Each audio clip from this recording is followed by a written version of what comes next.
இப்ப பரவாயில்ல. சரி விட மறுபடியும் அடி. இரு இப்ப வேடிக்கை பாரு. ஆனா இதே மாதிரி மறுபடியும் நல்லா அடிக்கணும். அடி. ஏய்,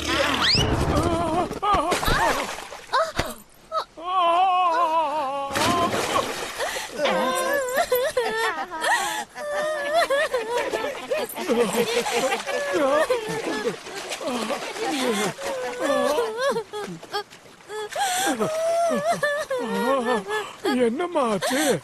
நான் வேணும்ட்டு இதை செய்யல. இவ்வளவு பெருசா வளர்ந்திருக்கேன், கண்ணு தெரியல. என்ன தைரியம் இருந்தா என் பானையை உடைச்சிருப்பேன். ராணி அம்மா கிட்ட சொன்னா உன் கதை என்ன ஆகும்னு தெரியும்ல. இரு உன்னை விட மாட்டேன். நான் வேணும்னு இதை உடைக்கலன்னு சொன்னேனே. சரி, வா, வா, வா. இனிமே நாம இங்க இருக்க வேண்டாம். யாராவது பார்த்தாங்கன்னா நாம மாட்டிக்குவோம். வா, வா, சீக்கிரம் வா. போலாம், வா. இருங்க. பானையை இப்படி உடைச்சிட்டியே, உன்னை சும்மா விட மாட்டேன்.